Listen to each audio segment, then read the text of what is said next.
Silipin muna natin yung halaman ko kasi mga ilang araw na to, tignan mo naman, mayroon nag-brown. So, syempre, tatanggalin natin at alagaan natin to guys kasi minsan nakakalimutan natin magtanggal ng mga brown, no? Basta kay paliguan lang ng tubig.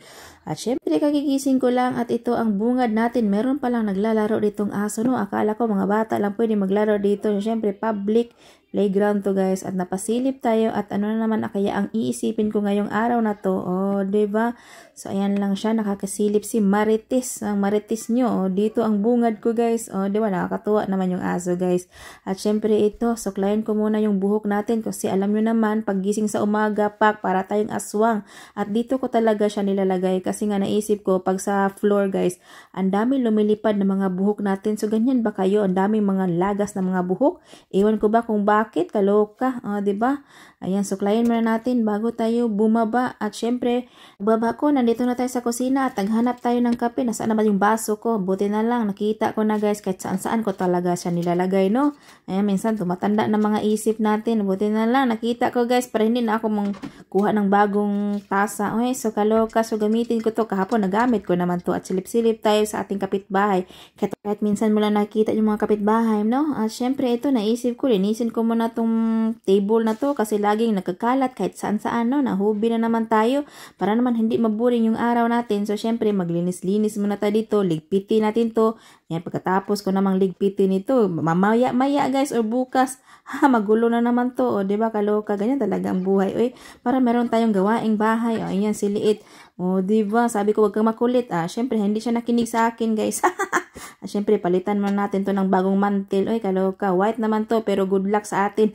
Madumihan na naman to. At syempre, naisip ko, ayan, punasan natin yung upuan kasi nga, dumidikit-dikit na yung mga pagkain ni Liit. So, ganun talaga ang buhay. Ayan, bilisan natin yung trabaho natin. So, ganun talaga ang buhay. Kailangan natin tanggalin ang mga dumi-dumi dyan kasi pag hindi natin tanggalin araw-araw guys, nako, dumidikit, ang hirap pa naman tanggalin. O, diba?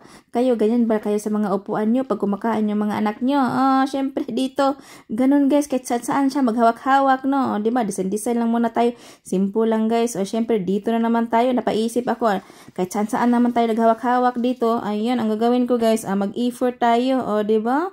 Yan, halos araw-araw din to guys, pero pakita na natin, para mayroon tayo ma-vlog, no? Feeling talaga tayo naglilinis, no? Ayan, pakitang tao tayo ngayon, oy. Para meron tayo ma-vlog, syempre. Ginagawa ko yan araw-araw, kasi ayaw ko madumikit yung mga mga dumi dyan. Kasi nga, alam naman, hindi naman siya puti, di ba? Yan ang pinili ko, pero ganun pa rin, makikita mo pa rin, di ba? Laki ng mata ko, guys, nakikita ko talaga. Di ba? So, pakita ko sa inyo, para naman, meron tayong ma-vlog, oy. Di ba? Feeling tayo na malinis ang bahay, oy. Mamaya, guys, naku, iwan ko na lang, bahala kayo dyan. Ayan, feeling talaga tayo dito na naglilinis, no? Ay, Diyos ko, kahit pagod ako, guys. Hala, trabaho dito, trabaho doon. Mamaya, magreklamo talaga ako. Pagod, sabi ko, pagod. Yes, totoo talaga yan. Kahit pagod ako, guys, pero gusto kong gumawa ng mga bagay-bagay na kailangan kung hindi tayo maburing, no? Kahit pagod tayo, sumakit mga likod natin. So, it's normal naman talaga, sumasakit yung mga likod natin. Mamaya talaga, promise, magre-reklamo talaga ako.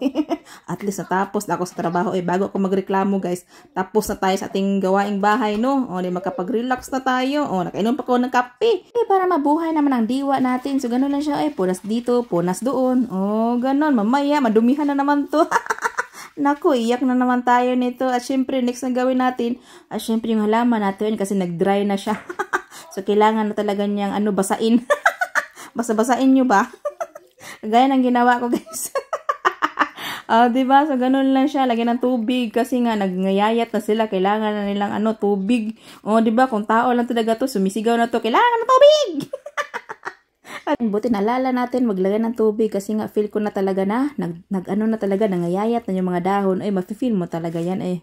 Diba? Yung iba, nagbabrown na. At buti na lang na, natin, nalinisan na natin. Ayan, bite natin ngayon, diba?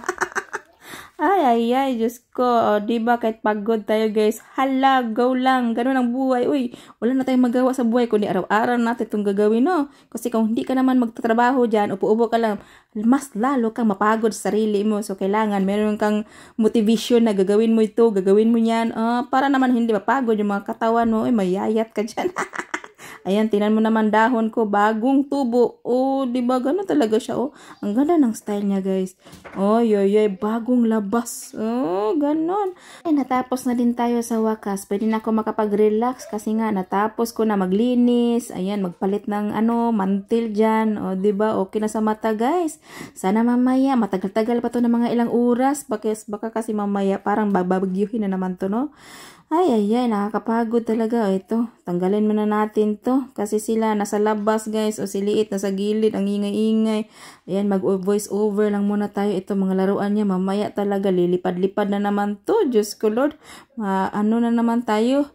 Mahubi na naman tayo. O, diba? High blood tayo, guys. Diyos ko, Lord. Baka tataas yung BP ko.